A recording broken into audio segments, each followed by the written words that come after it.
They thought they could break me. A couple of hired thugs, sent to my land in the dead of night, convinced they could scare me into handing over control of a ranch that's been in my family for 4 generations. But what they didn't count on was Max, my loyal German Shepherd trained to protect her the rifle. I've kept close ever since I first took over this property. And just when the situation threatened to spiral out of control, flashing lights appeared down the road. The sheriff had arrived, and from that moment, everything changed. Before I tell you how it all went down, let me ask you, what would you do if a powerful homeowners association tried to muscle you off your own land? Would you give in, or would you stand tall and fight back, no matter the cost? The first hint that trouble was creeping onto my land wasn't the sound of splintering wood or raised voices, it was silence. Out here, on a ranch that's been in my family for 4 generations, you learn to read the language of the night. Normally, the soft lowing of cattle carries through the dark, a steady rhythm that's as comforting as a lullaby.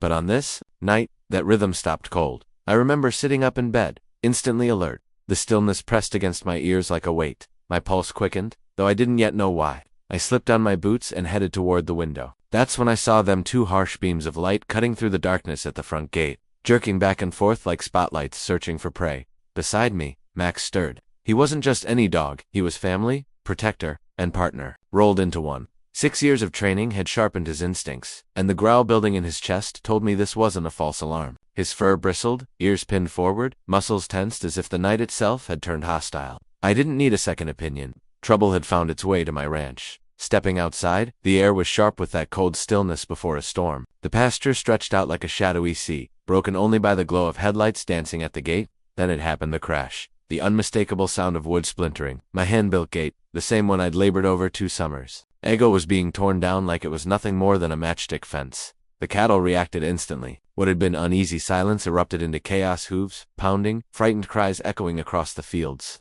Then a sound that twisted my gut, the sharp, high-pitched bleat of a calf in distress, followed by silence again. Silence that meant pain. That was the moment the fear inside me flipped into something else, fury. My family had poured blood and sweat into this land. My grandfather taught me to mend fences here. My father showed me how to handle cattle here. And now I was raising my own herd on the same soil. Every acre was a piece of history, and no outsiders. No so-called homeowners association was going to steal it from me. Max lunged toward the door, barking furiously, and I knew I couldn't waste another second. I crossed the room in 2 strides and unlocked the gun safe. My hands moved with muscle memory, pulling out the rifle I'd kept loaded for years, not for hunting, but for protection. Out here, miles from town, you learn that the sheriff can't always reach you fast enough. Sometimes you have to be your own line of defense. I stepped onto the porch, cold boards creaking under my boots, rifle in hand. Max bolted ahead, a streak of black and tan cutting across the yard toward the gate. That's when the floodlights snapped on, throwing the wreckage into stark relief. 3 figures stood there, shadows against the glare, their postures aggressive and unafraid. One of them gripped a pry bar still slick with wood shards from my destroyed gate. My herd had crowded to the far fence. Eyes wide, bodies trembling. Near the wreckage, the calf lay on its side, leg gashed and bleeding from jagged metal. It was no random break-in. This was deliberate, organized, and it was only the beginning, because while the men at my gate thought they were here to intimidate me, they hadn't yet learned a simple truth. A rancher doesn't scare easy, not when his land, his animals, and his family legacy are on the line. The beam of the floodlights was blinding, but I forced my eyes to adjust.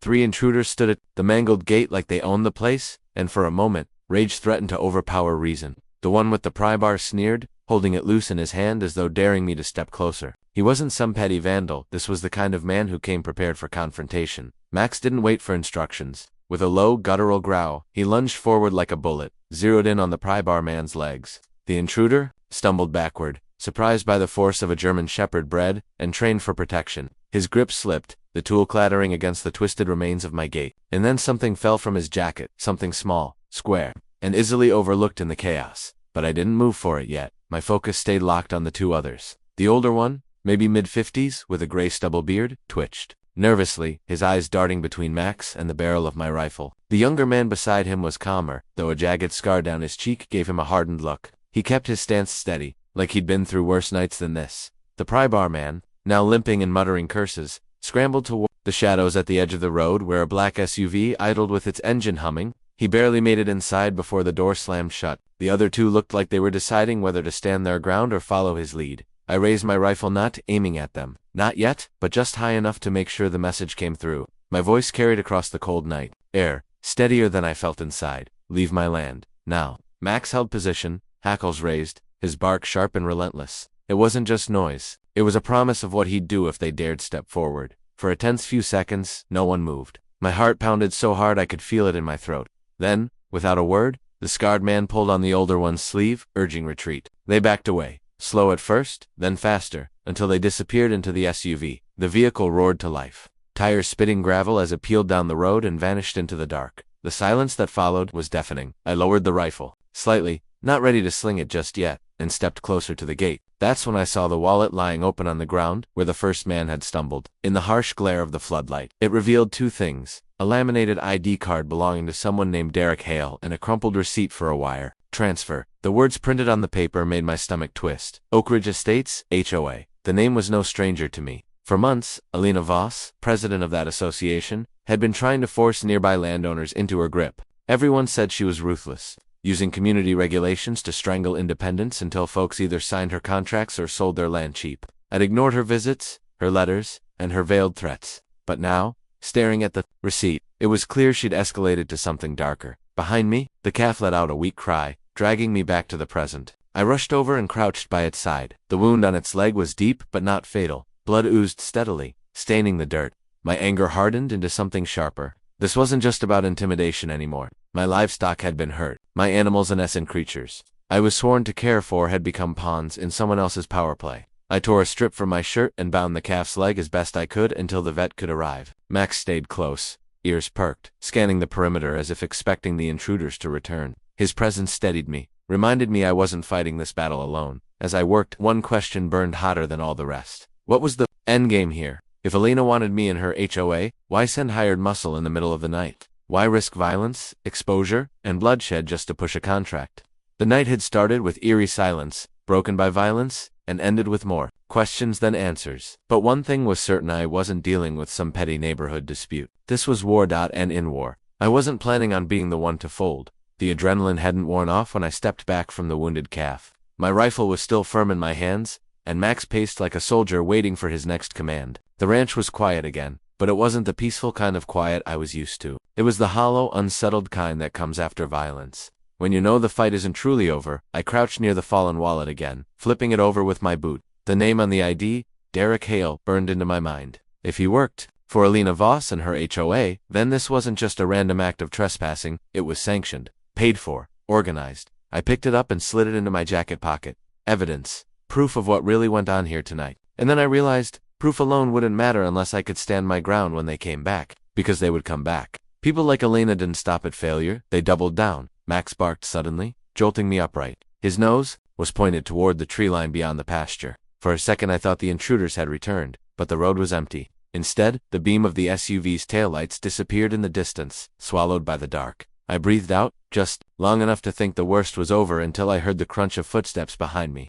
I swung around, rifle raised. Two silhouettes lingered at the far edge of the floodlight's reach, frozen like deer caught in the beam. The scarred man and the older one hadn't left after all. "You deaf?" I barked, my voice louder than I intended. I said, "Get off my land." The older one raised his hands halfway, palms out, trying to play harmless. "Easy now. We don't want trouble." "You already brought trouble." I shot back. "That gate was mine. That calf was mine. You don't get to stroll in here and call it business." Max advanced a few steps, his growls low and steady. The scarred man shifted uncomfortably but didn't break his stance. He was watching me, studying, calculating if I would actually pull the trigger, so I gave him an answer. With a sharp motion, I pointed the rifle skyward and fired. The crack split the night like thunder, echoing across the fields, startling the cattle into a fresh wave of movement.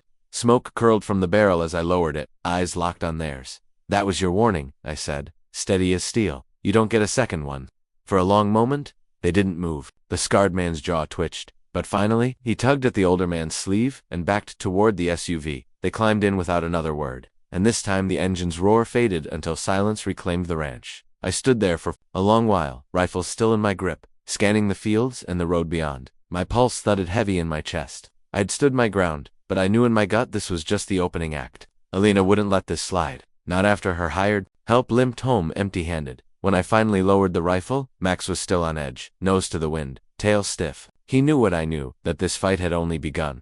I turned back toward the wreckage of the gate, the twisted wood scattered like bones across the dirt. In the glow of the floodlight, the place that had always felt like home suddenly looked like a battlefield. And maybe that's what it had become. Because the truth was clear now. These weren't just thugs testing my patience. This was a declaration. Alina Voss wasn't asking me to join her HOA anymore, she was demanding it. And tonight was her way of sending a message. What she didn't realize, though, was that I had a message of my own. And the next time she or her men came here, I wouldn't be firing a warning shot. The night had taken on a strange stillness again. After the SUV finally disappeared, the herd slowly settled on the far side of the pasture, but the damage lingered everywhere I looked. My gate was destroyed. One of my calves lay bleeding from a wound that should never have happened. My land had been trespassed and violated, and my blood was still pounding too hot to cool down. I stood there for a long moment, rifle heavy in my grip, knowing one thing with absolute certainty. This wasn't just an attack on property. It was an attack on me, on my right to live free, to work the land my family built with their bare hands. Max pressed against my leg, still keyed up, scanning the shadows as if waiting for another fight. I gave his head a quick rub, more for my own comfort than his. His growl quieted, but the fire in his eyes hadn't dimmed. That dog understood loyalty better than most people I'd ever met. I turned back toward the house, my boots crunching over shards of wood from the busted gate. That's when my eyes caught the wallet again, lying half open where I'd dropped it earlier. I pulled it out of my pocket and studied it under the floodlight. Derek Hale. The ID was clean, no sign of forgery, and the receipt tucked inside was even worse. Oak Ridge Estates, HOA, the very same organization that had been circling me like vultures for months. Seeing it in black and white felt like someone had branded my chest with fire.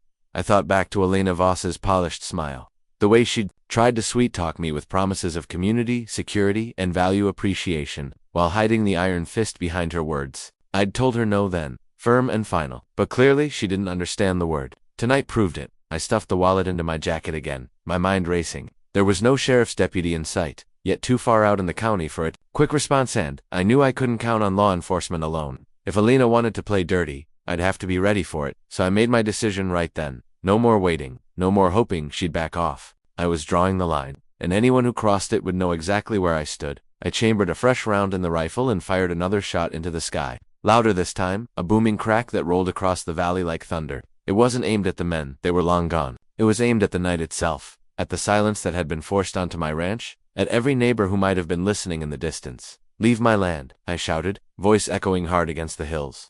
Tell your boss, John, Harlan doesn't fold. The words tasted like iron, heavy but true. They weren't just for the intruders who'd run, they were for Alina Voss herself. She'd hear about this, and she'd know this wasn't a man she could scare into signing his freedom away. Max barked twice, sharp and approving, like he understood. Then he trotted back toward the calf, circling close to guard it as I crouched down again. The poor thing trembled, but the bleeding had slowed under the bandage. I whispered a promise under my breath, "You'll be all right. I'll make sure of it."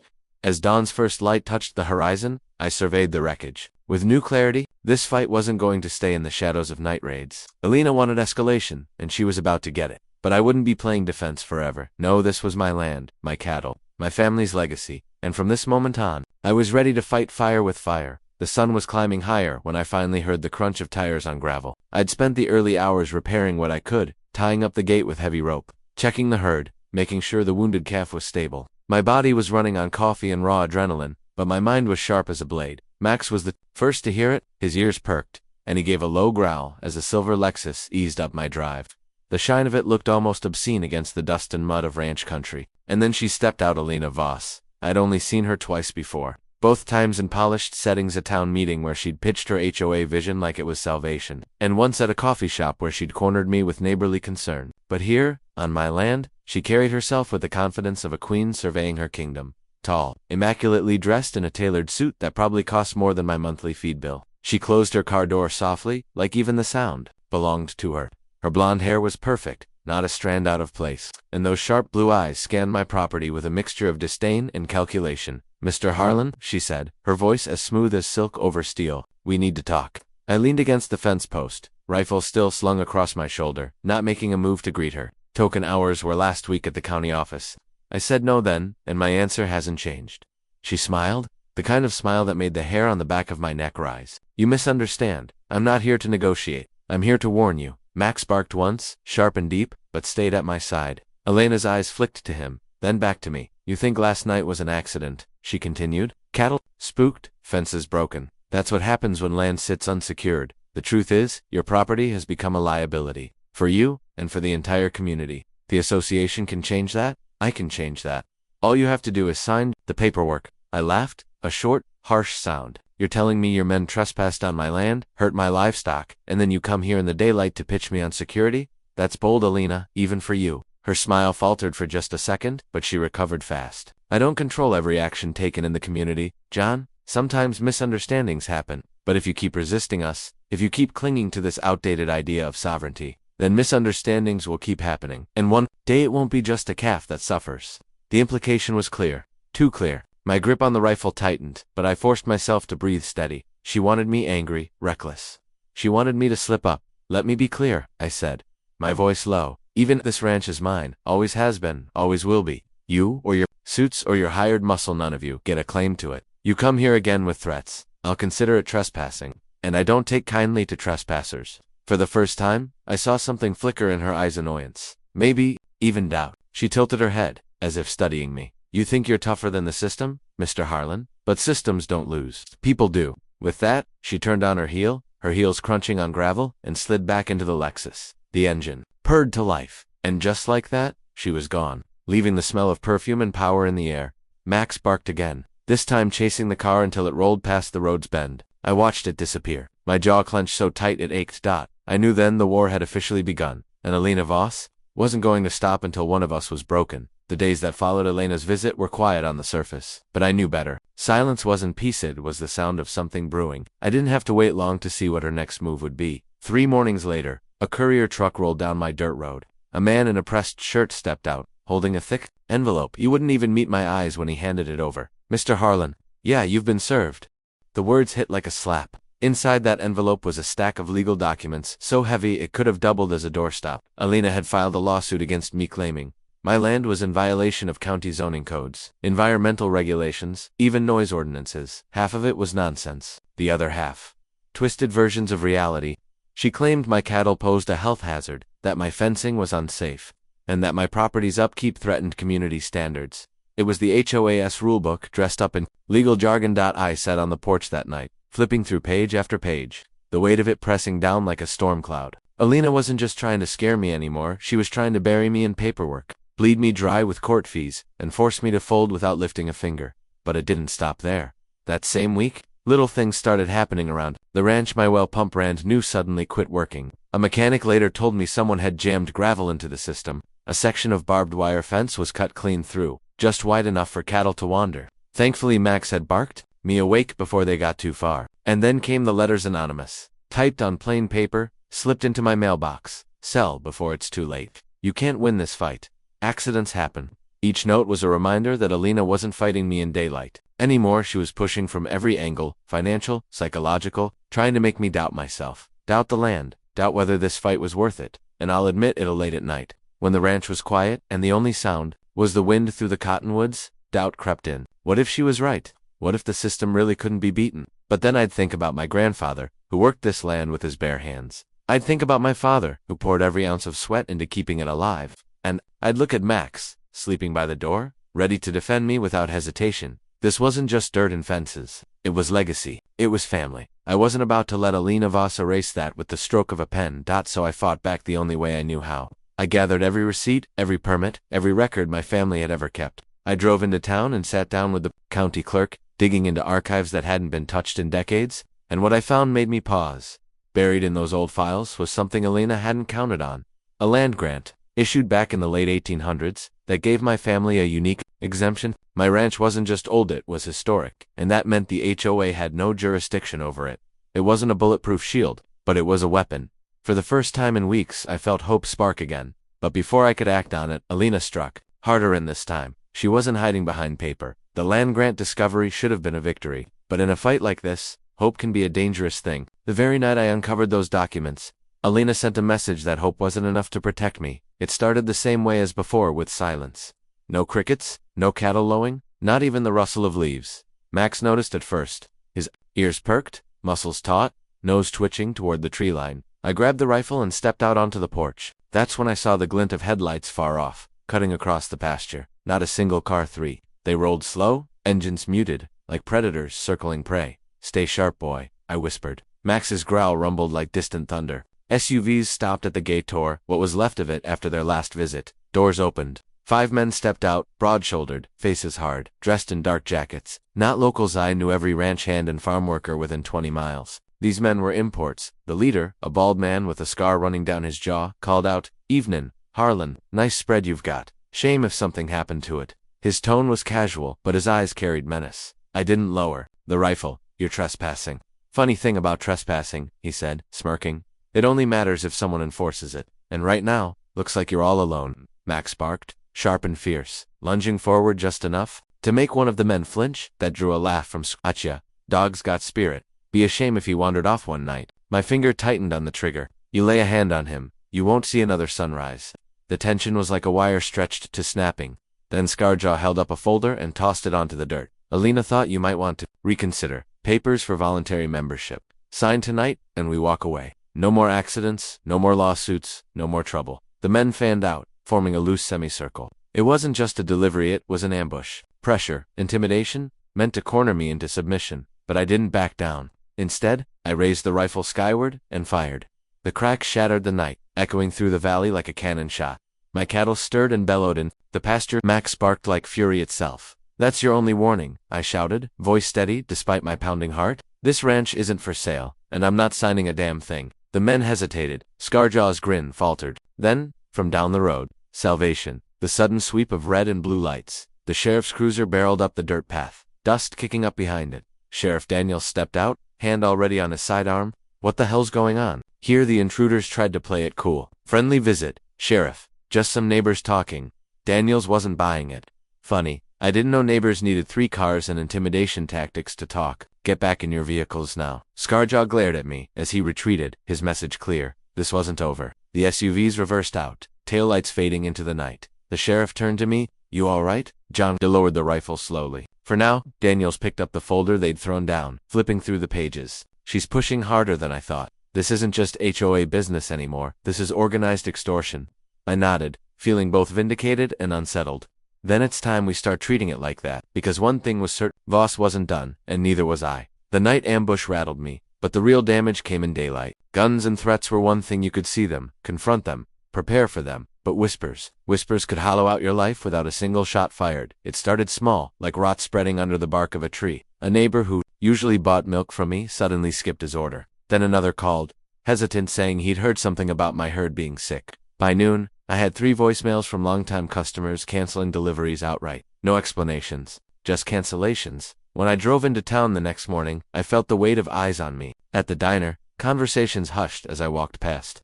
People I'd shared fences and beers with now avoided my gaze. On the bulletin board outside the feed store, a flyer screamed in bold letters, "Unsafe milk warning, local ranch suspected." Of contamination? No source, no signature, just poison words stapled to plywood. I ripped it down, but by then, the damage was already done. Max padded beside me as I loaded supplies into my truck. My neighbor Lisa approached, cautious, as though even standing next to me might brand her guilty by association. She spoke in a low voice.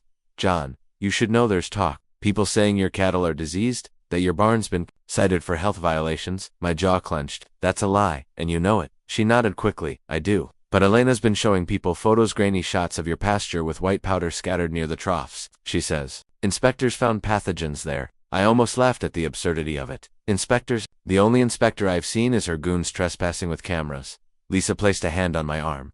"I believe you. But John, people are scared. Milk feeds families. Once fear gets in their heads, it doesn't leave easy." That was her real weapon, fear. Not bullets, not contracts, but whispers that burrowed deep into the community's trust. Back at the ranch, I scoured every inch of the barn, every trough, every feed bin. That's when I found it tucked beneath a bale of hay, half buried like a secret. A small vial, its cap unscrewed, traces of some unknown powder clinging to the rim. My gut twisted. This wasn't rumor. This was sabotage. I called the sheriff immediately. Daniels arrived within the hour, his expression grim as I showed him the vial. "Looks like they're planting evidence," he said, bagging it carefully. "Trying to make you look guilty before anyone even asks questions." But before relief could settle, more trouble arrived. A letter stuffed into my mailbox, written in shaky script. "Leave or pay the price. Your milk won't sell tomorrow." It wasn't a threat. It was a promise. Sure enough, when the milk truck came for pickup the next morning, the driver wouldn't even step out of the cab. "Orders from the co-op," he said, avoiding eye contact. "They've suspended your deliveries. Until this mess is sorted, don't want to risk lawsuits if the rumors are true." I felt the bottom drop out of my stomach. No deliveries meant no income. No income meant no ranch. Alina hadn't just attacked my reputation, she was cutting off my lifeline. That night, as I sat in the empty barn, listening to Max's steady breathing, I realized this wasn't about an HOA anymore. This was a full-scale campaign to destroy me, and if I didn't fight back harder, everything my family built would be gone. What happened next would finally expose Elena's entire operation, and it all started at the town hall. The rumors, the sabotage, the poisoned whispers in every corner of town, it all built to this. Elena had called for a community meeting at the town hall, claiming it was about public safety, but I knew better. This was her stage, her chance, to turn the entire county against me in one sweep. I walked into that hall with Max at my side, every head swiveling as the doors creaked open. The place was packed. Neighbors, vendors, even a few local officials. People I'd known my whole life stared as though I was carrying plague on my boots. Elena stood at the front, polished as always, in a slate gray suit that matched her cold eyes. She smiled thinly when she saw me, but there was venom behind it. "Thank you all for coming," she began, her voice smooth and commanding. "We're here because serious health concerns have been raised about one particular ranch. For the safety of our families, we must address the risks posed by Mr. John Harlan's operation." Murmurs rippled through the crowd. Some folks nodded, others whispered uneasily. She had them hooked. She gestured to a man beside her, a tall, wiry figure with glasses and a briefcase.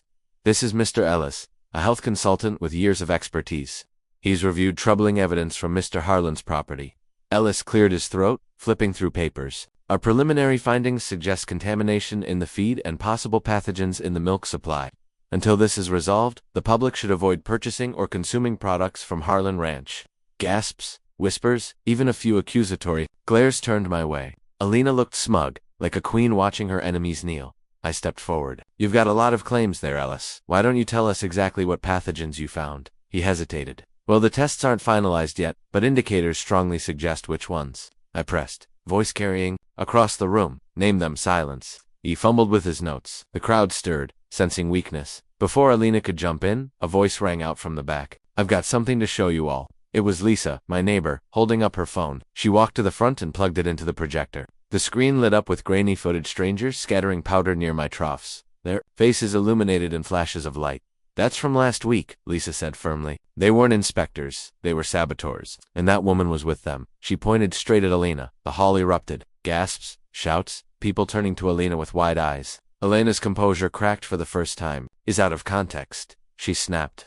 "You don't understand," but Ellis was already packing his briefcase, face pale, avoiding her glare. He slipped out the side door, abandoning her mid-speech. I seized the moment. "You see the truth? My cattle are healthy. My milk is clean. What you've been fed are lies spread by someone who wants control, not safety." Elena's mask slipped completely. Her voice rose, shrill and cutting. "He's dangerous. He refuses oversight, refuses to cooperate. If you side with him, you'll regret it." But the damage was done. People were shaking their heads, murmuring in anger, some even booing. The tide had turned. I locked eyes with her as the meeting dissolved into chaos. For the first time, she looked rattled. She hissed low enough only I could hear as she brushed past me on her way out. "You've started something big, Harlan. Bigger than you realize. And you won't like how it ends." Her words sent a chill through me.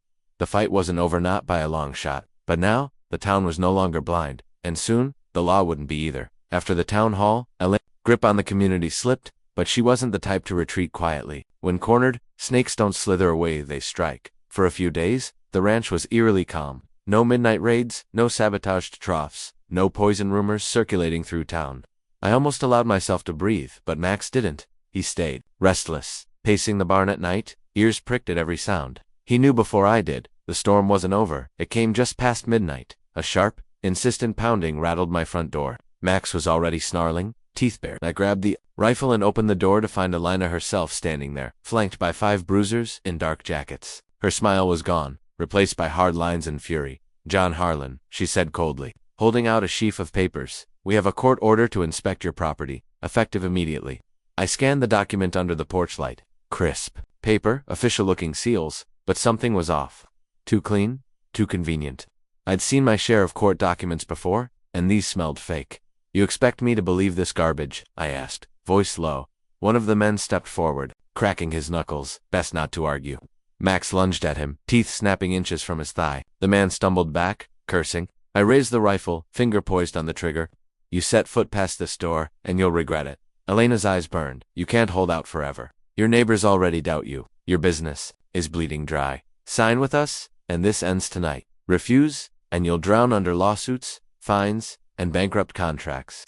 It's already in motion." She was desperate, but still dangerous. And then came the salvation I'd been waiting for, headlights rolling up the drive, red and blue lights flashing in the dark. Sheriff Daniels' cruiser screeched to a halt, and another car pulled up behind him. Out stepped Mike Riley. Journalist friend, camera already rolling. Daniels strode forward, hand on his holster. "What's going on here?" Alina thrust the papers toward him. "Official inspection, Sheriff, court order." Daniels took the file, flipped through it, and chuckled darkly. "Nice try. Wrong formatting, missing seals. Ando. Look, here the judge's signature belongs to a man who retired 5 years ago. This isn't a court order, it's a prop." The color drained from Elena's face.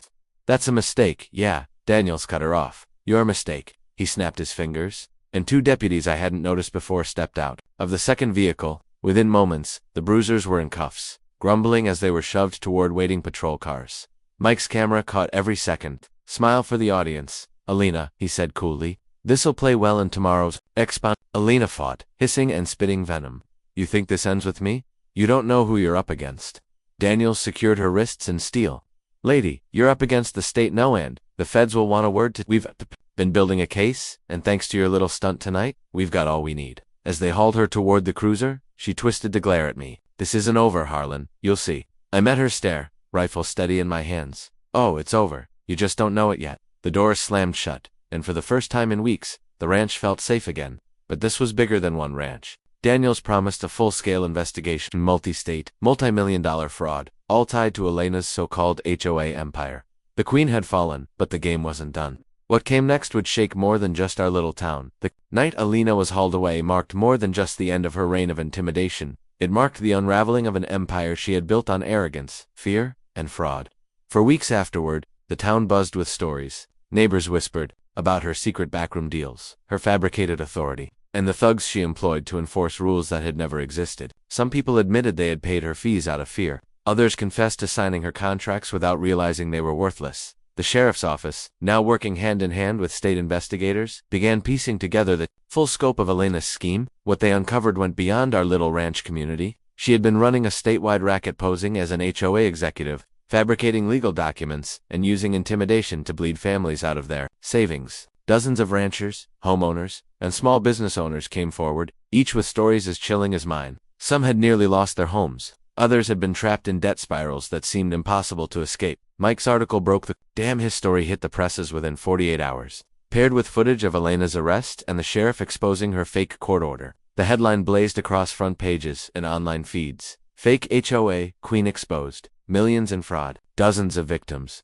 Suddenly, our quiet town wasn't so quiet anymore. Reporters swarmed in. TV vans lined the streets. Everyone wanted to see where the fraud had come crashing down. As for me, I became something I never expected, a reluctant symbol of resistance.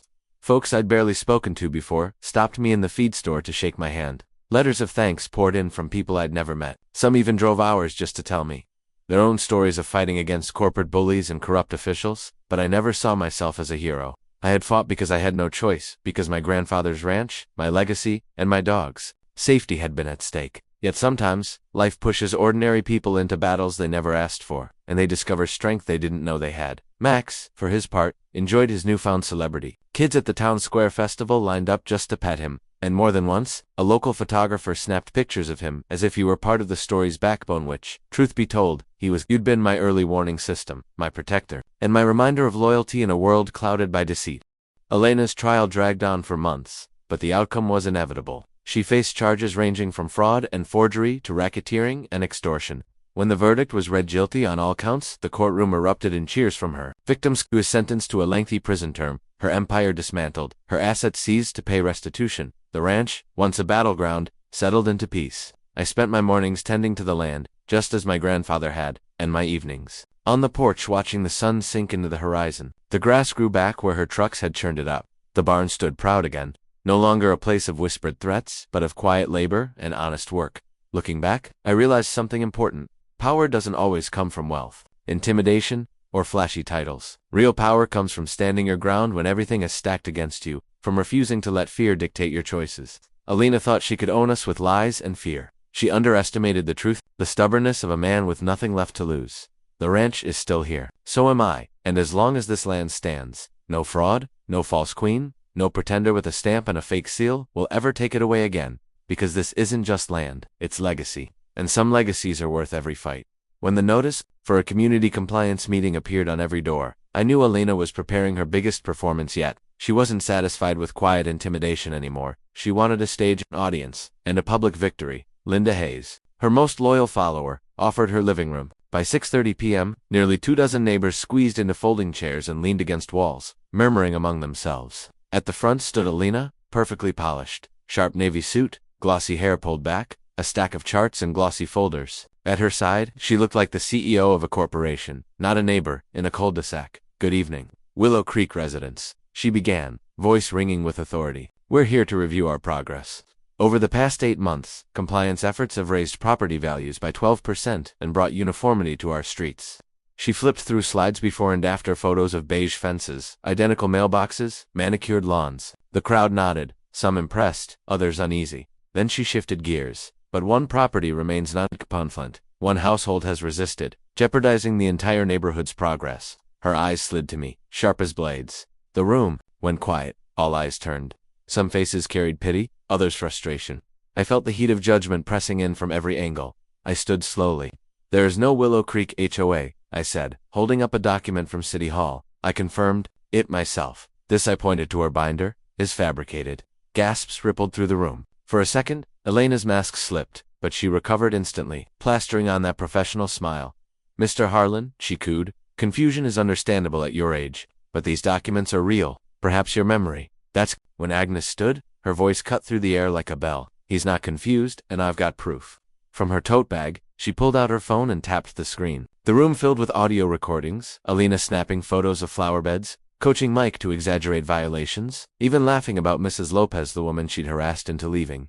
The effect was immediate. Gasps turned to murmurs. Faces shifted from doubt to shock. Tom Bennett rose next, voice trembling but steady. "I paid her $1,750, thought I had no choice. We've all been scammed." More voices followed. A mother admitted she'd shelled out $500 to avoid trouble. Another confessed to repainting her entire fence out of fear. One by one the facade cracked. For the first time, Alina looked rattled. Her smile faltered, her eyes darted like a cornered animal. "Don't be fooled," she snapped, her voice losing Polish. "These people agreed to improvements." "You all signed?" "Signed nothing," I interrupted. "We bought homes, not a dictatorship." The room broke into chaos, neighbors shouting, papers rustling, emotions boiling over. Tom's voice rose above the din. "We want our money back." Linda tried to defend her. "She's kept order," but she was drowned out by angry shouts. Even those who had once supported Alina now demanded answers. The trust she had built through intimidation and polish was collapsing under the weight of evidence and collective anger. Finally, Alina slammed her clipboard onto the table. "Fine," she barked. "If you won't listen, we'll settle this tomorrow. Master key inspection. 7 p.m. sharp. Non-compliance will not be tolerated." The room fell silent. No one cheered, no one nodded. She stormed out, heels striking like gunshots against the floor. As the door shut, Agnes whispered, "She's desperate. This is her last stand." I nodded, pulse pounding. Tomorrow, she would come for my home, but this time, she wouldn't be met with silence or fear. She'd be met with the truth and the law.